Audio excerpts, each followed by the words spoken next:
ಸ್ಯಾಂಡಲ್ವುಡ್ನ ಹಿರಿಯ ನಟ ಬ್ಯಾಂಕ್ ಜನಾರ್ದನ್ ಅವರು ಇಹಲೋಕವನ್ನು ತ್ಯಜಿಸಿದ್ದಾರೆ. ದೀರ್ಘಕಾಲ ಅವರು ಅನಾರೋಗ್ಯದಿಂದ ಬಳಲ್ತಾ ಇದ್ದರು. ಅದಾದ ನಂತರ ಈಗ 76 ವರ್ಷ ಅವರಿಗೆ ಆಗಿತ್ತು. ಈ ನಟ ಚಿಕಿತ್ಸೆ ಫಲಕಾರಿಯಾಗದೆ ಆಸ್ಪತ್ರೆಯಲ್ಲಿ ನಿಧನರಾಗಿದ್ದಾರೆ. 80ರಿಂದ 90ರ ದಶಕದ ಮೋಸ್ಟ್ ಡಿಮ್ಯಾಂಡಿಂಗ್ ಹಾಸ್ಯ ಕಲಾವಿದ ಆಗಿದ್ದಂಥ ಜನಾರ್ದನ್ ಅವರ ನಿಧನಕ್ಕೆ ಸ್ಯಾಂಡಲ್ವುಡ್ ತಾರೆಯರು ಸೇರಿ ರಾಜಕಾರಣಿಗಳು, ಆಪ್ತರು, ಅಭಿಮಾನಿಗಳು ಕಂಬನಿಯನ್ನು ಮಿಡಿದಿದ್ದಾರೆ. ಉಪೇಂದ್ರ, ಧ್ರುವ ಸರ್ಜಾ, ಸಾಧು ಕೋಕಿಲ ಸೇರಿದಂತೆ ಚಂದನವನದ ತಾರೆಯರು ಬಂದು ನಟನ ಅಂತಿಮ ದರ್ಶನವನ್ನು ಪಡೆದು ನುಡಿ ನಮನವನ್ನು ಸಲ್ಲಿಸಿದ್ದಾರೆ. ಸಂಜೆ 4ರವರೆಗೂ ರವೀಂದ್ರ ಕಲಾಕ್ಷೇತ್ರದಲ್ಲಿ ಅಗಲಿದ ನಟನ ಅಂತಿಮ ದರ್ಶನಕ್ಕೆ ವ್ಯವಸ್ಥೆ ಮಾಡಲಾಗಿದೆ. ಅದಾದ ನಂತರ ಪೀಣ್ಯದ SRSನಲ್ಲಿರುವ ಚಿತಾಗಾರದಲ್ಲಿ ಕ್ಷತ್ರಿಯ ಸಂಪ್ರದಾಯದಂತೆ ಜನಾರ್ದನ್ ಅವರ ಅಂತ್ಯ ಸಂಸ್ಕಾರವನ್ನು ಕುಟುಂಬಸ್ಥರು ನೆರವೇರಿಸಲಿದ್ದಾರೆ.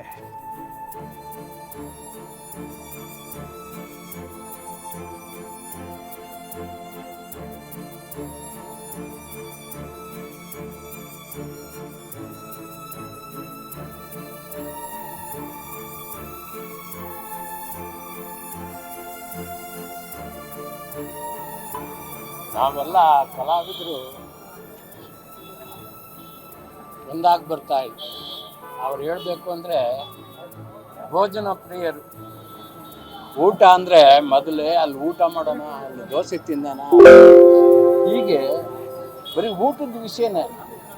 ಮುಂದೆ ಯಾವ್ದಾದ್ರು ಊರಿಗೆ ಹೋಗ್ತೀವಿ ಅಂತ ಅಂದರೆ ಆ ಊರಲ್ಲಿ ನಿಲ್ಲಿಸ್ಬಿಡು, ಅಲ್ಲಿ ಬೆಣ್ಣೆ ದೋಸೆ ತಿನ್ಕೊಂಡು ಹೋಗೋಣ, ಹೀಗೆ ಪ್ರತಿಯೊಂದು ಹೇಳ್ತಾ ಇರೋರು. ಬನ್ನಿ ಎಲ್ಲ ಸೇರ್ಕೊಳ್ಳೋಣ, ಎಲ್ಲ ನಾಟಕಕ್ಕೆ ಹೋಗ್ತಾ ಇದ್ದು, ನಾಟಕ ಮಾಡ್ತಾಯಿದ್ದು.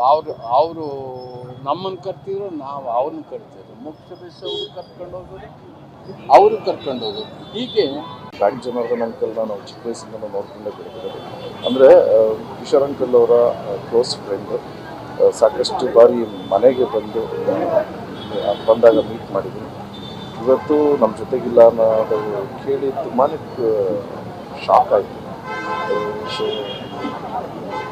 ದಿವಂಗತರಾದ ಬ್ಯಾಂಕ್ ಜನಾರ್ದನ್ ಸರ್ ಅವರ ಆತ್ಮಕ್ಕೆ ಶಾಂತಿ ಸಿಗಲಿ, ಅವ್ರ ಕುಟುಂಬಕ್ಕೆ ಆ ಭಗವಂತ ಧೈರ್ಯ ಕೊಡಲಿ ಅಂತ ಕೇಳ್ತಾ ನಾನು ಮಾತನಾಡಿಸ್ತಾ ಇದ್ದೀನಿ. ಜಯ ಅನ್ಸುತ್ತೆ. ಬ್ಯಾಂಕ್ ಜನಾರ್ದನ್ ಅಂತ ಇಲ್ಲ, ನಾವು ನೋಡಿದ್ದೆಲ್ಲ ಹಳೆ ನೆನಪುಗಳು ಇವತ್ತು ಮರೆಯೋಕ್ಕಾಗಲ್ಲ. ಫಸ್ಟು ತರಲೆ ನನ್ನ ಮಗಲ್ಲಿ ಮಾಡಿದ್ದವರು ಫಸ್ಟು ನಾವು ಅವ್ರ ಪರಿಚಯ ಆಗಿದೆ ಕಾಶಿನಾಥ್ ಅವ್ರ ಮೂಲಕ. ಕಾಶಿನಾಥ್ ಅವ್ರ ಸಿನಿಮಾದಲ್ಲಿ ಅವ್ರು ಮಾಡಿದ್ರು, ಆಮೇಲೆ ತರಲೆ ನನ್ನ ಮಗ ಮಾಡಿದ್ರು, ವಿಶ್ ಮಾಡಿದ್ರು. ನಿಮಗೆಲ್ಲ ಗೊತ್ತೇ ಇದೆ.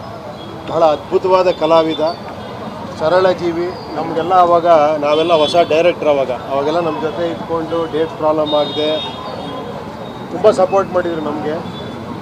ಬಹಳ ಒಂದು ಪರಿಪೂರ್ಣ ವ್ಯಕ್ತಿ ಅಂತಲೇ ಹೇಳ್ಬೇಕು ಅವರಿಗೆ.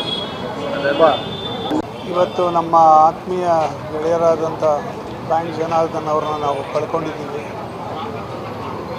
ನನಗೆ ಒಬ್ಬ ಗೆಳೆಯ ಹೋಗಿರುವಂಥ ದುಃಖ ನಂಬಕ್ಕೆ ಆಗ್ತಾಯಿಲ್ಲ ನನಗೆ.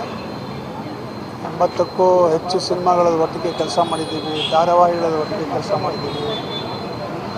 ಯಾವಾಗಲೂ ಬದುಕನ್ನು ಪ್ರೀತಿಸ್ತಕ್ಕಂಥ ವ್ಯಕ್ತಿ ಇಲ್ಲ ಅನ್ನೋದನ್ನು ನಂಬಕ್ಕೆ ಆಗ್ತಾಯಿಲ್ಲ.